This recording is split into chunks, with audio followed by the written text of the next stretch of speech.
Ladies and welcome back to the channel, welcome back to some more WWE 2K18 countdown. Now, I know I didn't upload yesterday, I'm very sorry for that. I was out helping a family member all day. I'm very tired from it right now. Me recording this right now, for me it was today. For you guys it will be yesterday because I didn't get to upload, obviously, on the 5th of July. So this week I'm on the 6th of July, as you guys know. So today, I'm gonna be doing my predictions for the Great Balls of Fire pay-per-view, which is this Sunday, the 9th of July 2017. Let's get into the video. So guys, the theme song for Great Balls of Fire is, of course, Great Balls of Fire by Jerry Lee Lewis. I will leave a link in the description for the theme song. I can't put it in my video because that was like a damn copyright, so I can't do that, I'm afraid. I would love to, but I can't. Obviously it's a Raw pay-per-view. The sponsor is Rocket League, and like I said, it's on the 9th of July 2017, American Airlines Center in Dallas, Texas. Let's talk about the matches and the predictions for this pay-per-view. Let's go. Inside, just a little baby. Drop it. It's okay to say it's Hoodie Allen. What up, Marina? You know how we do. They telling me to take the safe route. This is the detour. Hoodie, baby, you ain't seen a kid like this before. So I'm gonna read this, how I can see it right now. I don't know what order it's in, I don't know what it's supposed to be, but we have Neville, the current champion, versus Akira Tozawa with Titus O'Neil in a singles match for the WWE Cruiserweight Championship.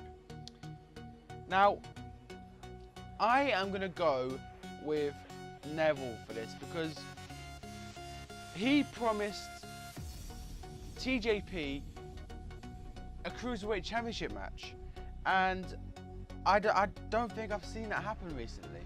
I mean, that would be a great match to see, TJP versus Neville. That's a good match, okay?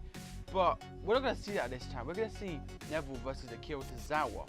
Okay, I wouldn't mind Akira Tozawa winning the Cruiserweight Championship, but I think for now, I think the title is fine where it is with Neville.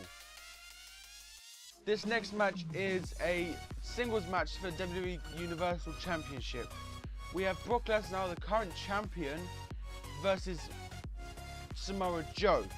Now, before I get on with my predictions, bear in mind Paul Heyman is at ringside, so he might try and do something to make sure that Brock Lesnar wins this match. So I'm going to go with Brock Lesnar for this one because a rumor that has recently gone around saying that everyone that was in that fatal 5-way match at Extreme Rules that went a couple of months ago was supposed to be facing Brock Lesnar at some point during this year for the WWE Universal Championship. So bearing that in mind, Samoa Joe is the first person to actually face him and is going to lose because next at SummerSlam it's supposed to be Roman Reigns. But then again, there's speculation that it could be Roman Reigns versus The Undertaker. Undertaker coming out of retirement, and it could be that. But for this, I'm going to go with Brock Lesnar, purely because Brock Lesnar is supposed to be first in Roman Reigns, Finn Balor, Bray Wyatt, Seth Rollins. So, let's go on the next match. Okay, next we have Roman Reigns, the big dog, the guy that says Raw is his yard. The one who defeated and retired The Undertaker. Versus the mountain of a man, an enormous guy, Braun Strowman, in an ambulance match. Now let me just go over what an ambulance match is. An ambulance match is where you beat your opponent until they literally, physically cannot pull themselves away from you when you are trying to throw your opponent in the back of an ambulance and tap on the back of those doors on the ambulance to tell the driver, go. So my prediction for this match, I'm gonna go with Roman Reigns purely because Roman Reigns. There was a speculation that Roman Reigns is supposed to be winning the feud with Braun Strowman, then going on to face The Miz into a massive rivalry because he cheated Dean Ambrose out of an Intercontinental Championship win, and then resulted in Roman Reigns becoming the Intercontinental Champion for the first time ever. So I'm not going Roman Reigns purely because he's my favourite WWE superstar. I'm going Roman Reigns because there was speculation, like I said, that he's supposed to be going for the Intercontinental Championship after and winning the feud with Braun Strowman. Okay, so next we have a singles match for the WWE Raw Women's Championship. We have the current champion, Alexa Bliss, versus the cousin of Snoop Doggy Dogg, Sasha Banks. So this match is a good match for Sasha Banks because Sasha Banks will aim to be, I think, the 4-time women's champion. I'm not entirely sure, so don't quote me on that. However, this could go Alexa Bliss's way because Alexa Bliss and Nia Jax have been very close recently, and maybe Nia Jax could get involved some way without Alexa Bliss getting disqualified, and then Alexa Bliss wins, or it could end up the other way where Alexa Bliss does get disqualified but actually still keep the title. So WWE could book it like that, but to be honest, I don't actually see that happening. But I'm just still going to go with Alexa Bliss anyway because she's got Nia Jax on her side. Okay, so next we have a singles match. This is not for a championship. This is not for any kind of title. However, this is the man, the architect, the Kingslayer, the guy who's on the front of WWE 2K18. We have Seth Rollins versus the Eater of Worlds. The guy who calls himself a god. The guy who has only won 2 championships in his WWE career so far, Bray Wyatt. Now, I'm going to go with Seth Rollins for this purely because if they're really going to put him on the cover of a title, of a game, they're going to give him a good run while that game is out in stores. So, say for example, you know, they had Bray Wyatt on the cover. Then they give Bray Wyatt a good push, you know. But because Seth Rollins is on the cover of WWE 2K18, they're definitely going to give Seth Rollins that victory at Great Balls of Fire. So I'm going to go with Seth Rollins for that, purely because he's on the cover of WWE 2K18 and he'll get a push for it. Second reason, because he is actually one of the most, I think he is the most popular WWE superstar in WWE right now. And apparently, speculation around it is supposed to trigger a match with Seth Rollins. Is supposed to trigger the Shield reunion at some point. That's a speculation going on. I'm not entirely sure if that's true. Don't quote me on that. But I think that this match will go well, and I think Seth Rollins will come out with a victory. Okay, so this next match is the worst match in the whole of WWE history. This match that's going to go on at Great Balls of Fire is the worst thing that WWE have ever done in the whole existence of WWE. They split up Big Cass and Enzo Amore just for them to have a fight at Great Balls of Fire. What the hell? Where's the logic in that? Big Cass and Enzo Amore had potential. They could have been the next Raw Tag Team Champions. Hell, they could have even been the next SmackDown Tag Team Champions. They could have even been the longest reigning Tag Team Champions just after the New Day. But no, they would put them in a singles match at Great Balls of Fire. Enzo Amore, Big Cass. I'm going to go with Big Cass. I don't like Big Cass, the way he turned on Enzo Amore, but I can't see Enzo Amore winning this. I mean, he's like yay height, like he's the same height as me, 5'11", okay? And then this Big Cass, big mofo, he's 7 foot tall. All it takes is one boot and Enzo Amore's gonna be out, okay? So I'm gonna go with Big Cass. I would love to go to Enzo Amore but I just don't see Enzo Amore winning this. I mean, if WWE makes Enzo Amore win this, that would be an epic. That would just be epic, because Enzo Amore would have defeated Big Cass in their first ever match against each other. However, I don't see it happening, so I'm gonna go with Big Cass for that one. Okay, so next we have a singles match for the WWE Intercontinental Championship.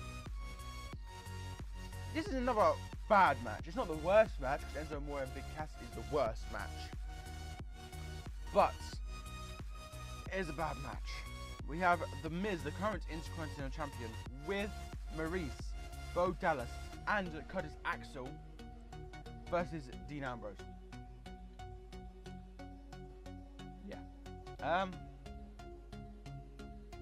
Yeah, that's a bad match, because we know Maurice, Bo Dallas, and Curtis Axel are all going to get involved. And we know Dean Ambrose is going to lose.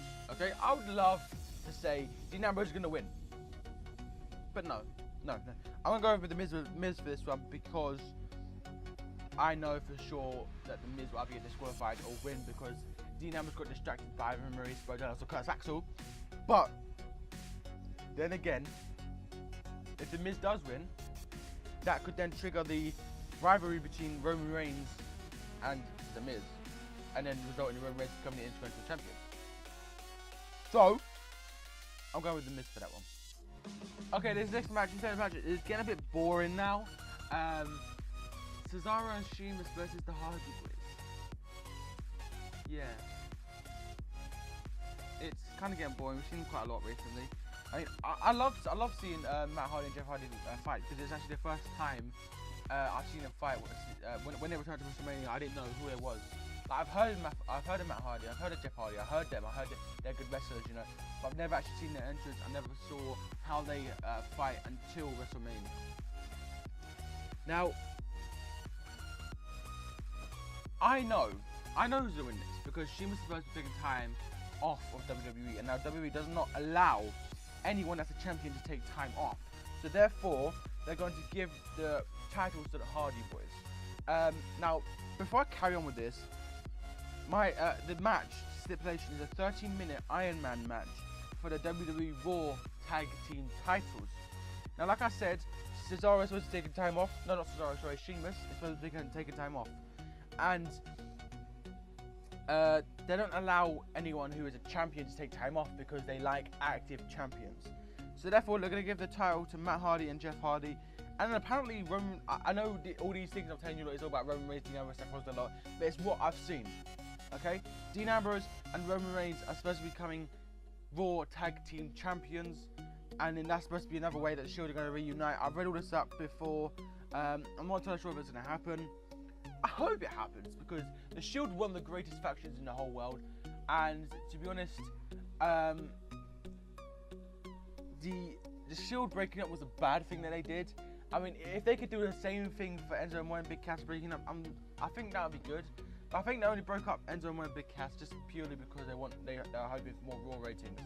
But to be honest, that's not how you do it. That's not how you do stuff. You do stuff that people want to see. If people want to see Roman Reigns versus Undertaker again, you bring the Undertaker outside over time, make Undertaker defeat Roman Reigns. Yeah, that's how you do stuff. You don't break up a good tag team. But anyway, back onto the story. I went off a bit of a tangent there. But yeah. So Cesaro and Sheamus are supposed to be losing house to the Hardy Boys, which then will result in